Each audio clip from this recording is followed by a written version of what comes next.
Assalamualaikum warahmatullahi wabarakatuh. Perkenalkan, nama saya Wawan Gunawan, NIM 1810530-161. Kali ini kami akan mempresentasikan hasil kerja kelompok kami, yaitu sistem pakar pendiagnosa tuberkulosis berbasis Android.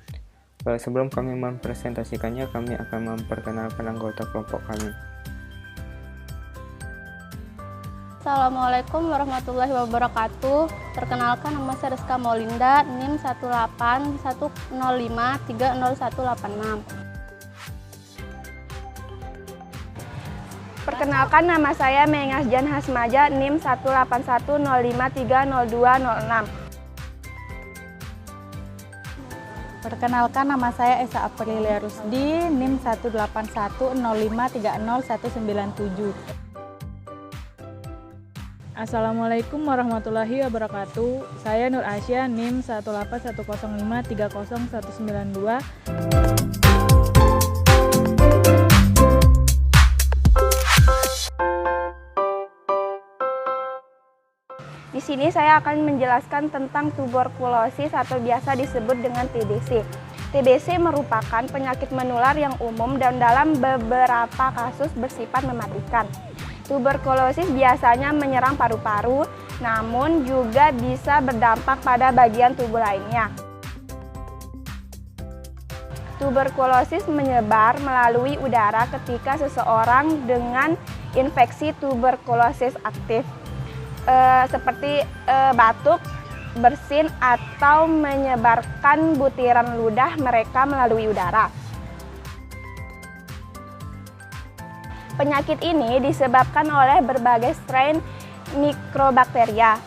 Umumnya Mycobacterium tuberculosis atau disingkat MTB atau MTBC yang dapat menyerang organ-organ tubuh seperti paru-paru, kelenjar getah bening, usus, ginjal, kandungan, tulang, sampai otak. Sebagian besar penyakit ini mengenai organ paru-paru dibandingkan organ lainnya.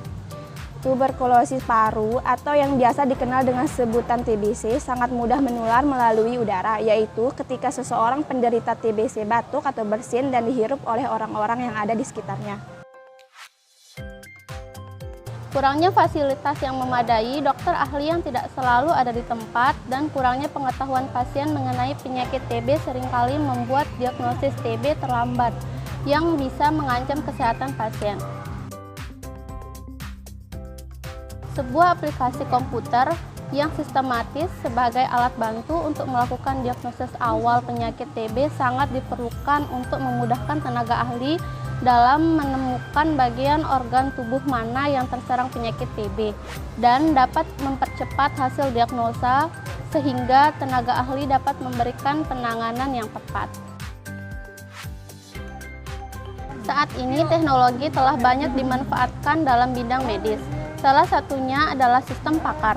Sistem pakar adalah program yang dirancang untuk menirukan keahlian seorang pakar dalam menjawab pertanyaan dan menyelesaikan suatu permasalahan pada berbagai bidang. Dengan sistem pakar, orang awam dapat menyelesaikan masalah dengan informasi yang akurat yang sebenarnya hanya dapat diselesaikan oleh ahli atau pakarnya, seperti untuk deteksi dini meningitis dan gastroenteritis serta penentuan kebutuhan gizi individu dalam.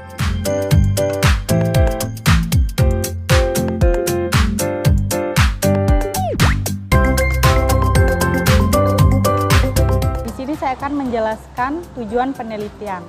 Penelitian ini bertujuan untuk mengembangkan aplikasi sistem pakar untuk mendeteksi dini penyakit tuberkulosis menggunakan metode forward chaining. Aplikasi ini dikembangkan untuk dijalankan di perangkat berbasis Android yang digunakan untuk mendeteksi dini meningitis dan gastroenteritis. Secara khusus, penyakit TBC yang hendak dideteksi oleh aplikasi yang dikembangkan dalam penelitian ini adalah tuberkulosis paru, tuberkulosis limfadentis, tuberkulosis tulang, tuberkulosis Miller, tuberkulosis saluran pencernaan, tuberkulosis meningitis, dan tuberkulosis retinitis.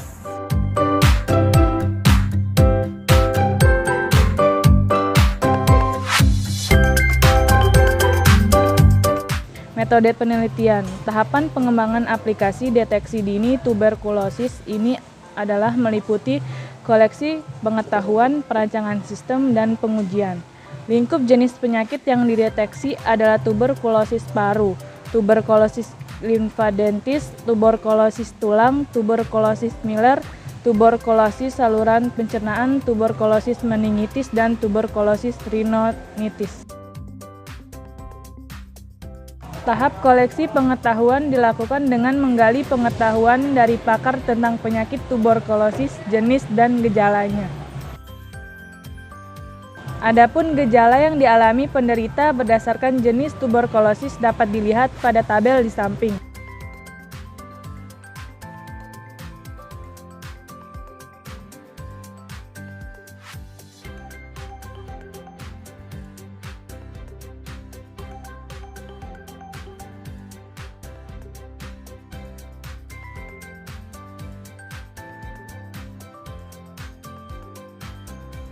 Tabel penyakit berdasarkan jenis berisikan kolom ID, kolom gejala, dan bobot atau nilai dari setiap gejala.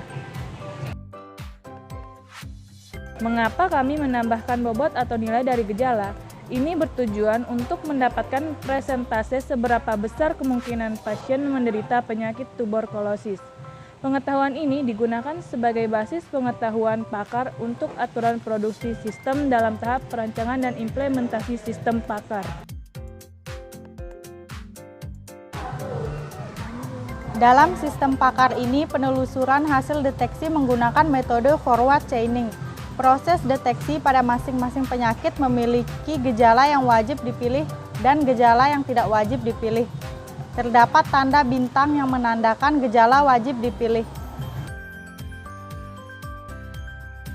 Bagaimana sistem pakar ini mendiagnosa penyakit?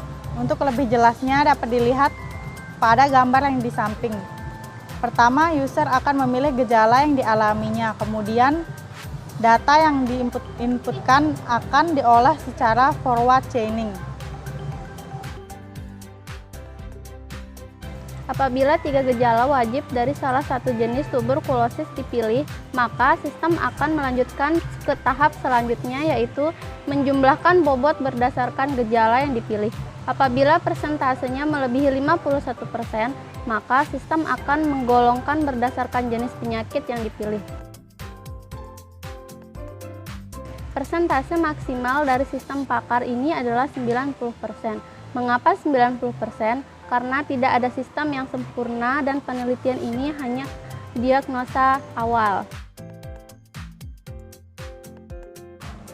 Bagaimana jika bobot yang dipilih user melebihi 90%? Jika bobot yang dipilih melebihi 90%, maka sistem akan membagi dan mengurangi data berdasarkan gejala yang paling sesuai yang dipilih sehingga hasilnya akan tetap kurang dari 90%.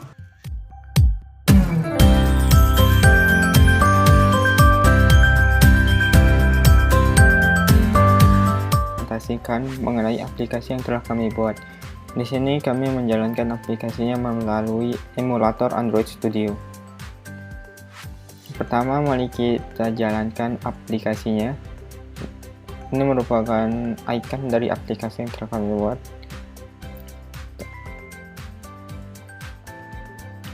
Nah, berikut adalah tampilan awal ketika aplikasi pertama kali dijalankan.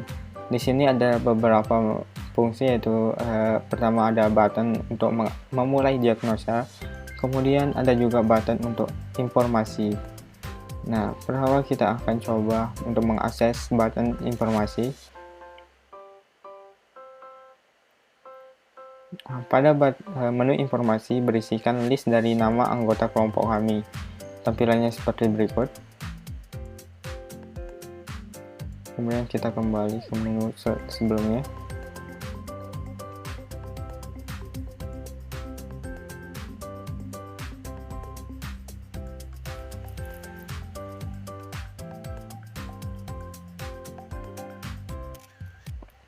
Nah, kita akan mencoba untuk mengakses menu mulai diagnosa. Jika kita menekan tombol ini, maka kita akan diarahkan ke menu utamanya.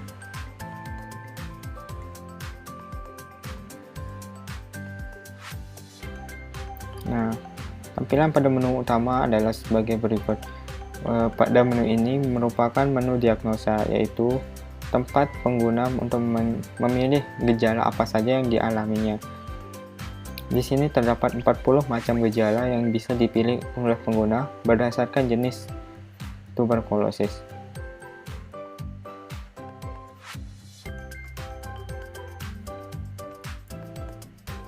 Sebagai contoh, kita akan mencoba untuk memilih beberapa macam gejala. Apakah jenis tuberkulosis apa yang akan digolongkan oleh sistem ini. Jika kita memilih seperti ini,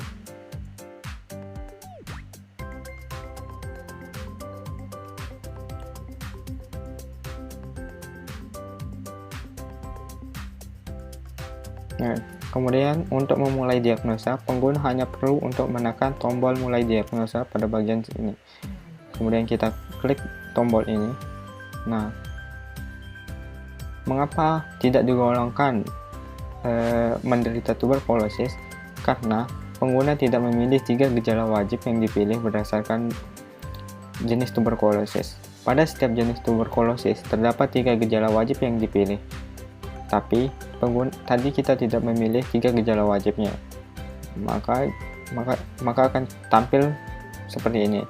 Di sini pada tampilan jika hasil diagnosanya tidak digolongkan sebagai penderita tuberkulosis, maka akan muncul menu untuk informasi mengenai pencegahan tuberkulosis dan informasi mengenai apa itu tuberkulosis tersebut.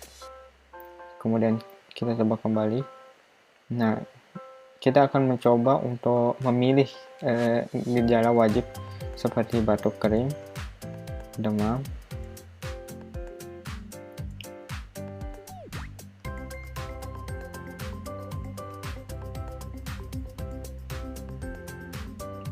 jika kita mencentang seperti ini, maka seharusnya sistem akan menggolongkan kita sebagai penderita tuberkulosis paru. Kita coba.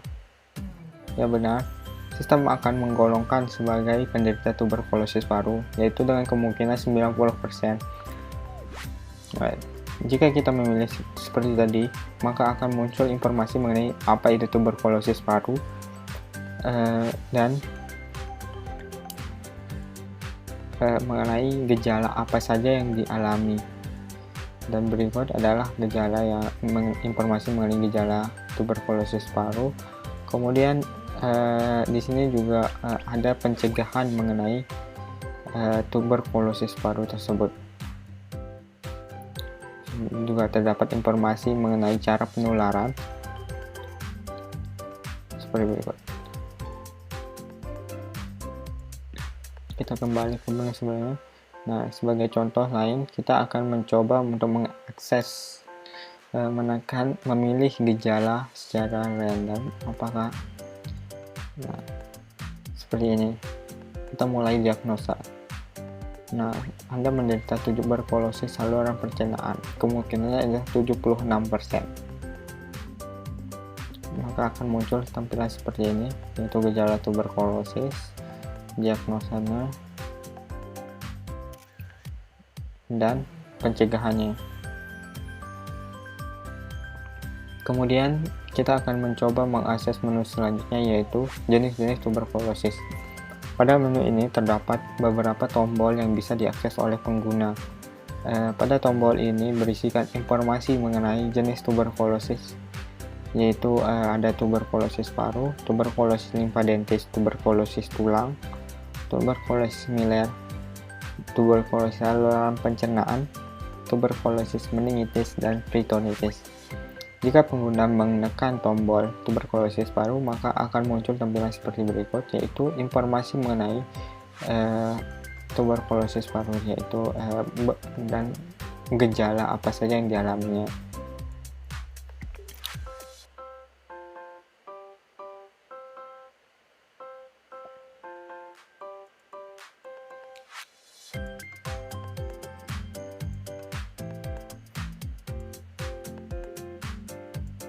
Nah, kemudian kita akan coba mengakses tuberkulosis lymphadentis. Tampilannya seperti berikut.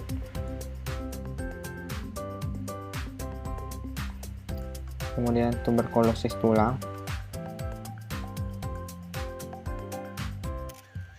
tuberkulosis miliar,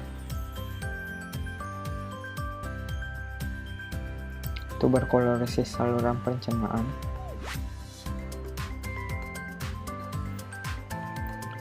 tuberkulosis meningitis,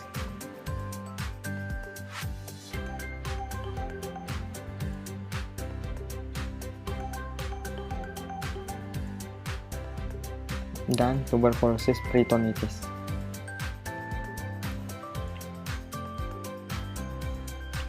Nah, kemudian kita akan mencoba mengakses menu yang ketiga, yaitu menu pencegahan tuberkulosis. Pada menu ini mirip seperti menu pada jenis-jenis tuberkulosis. Bedanya, ketika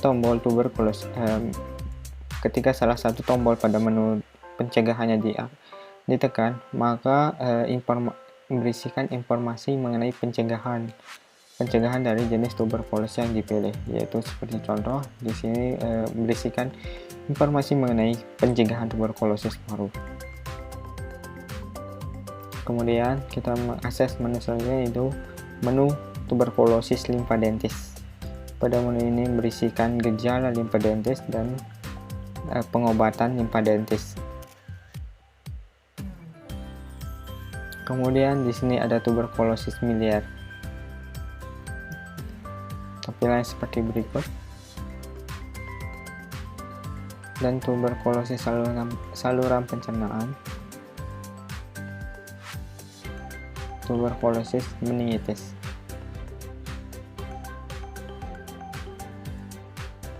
Dan peritonitis.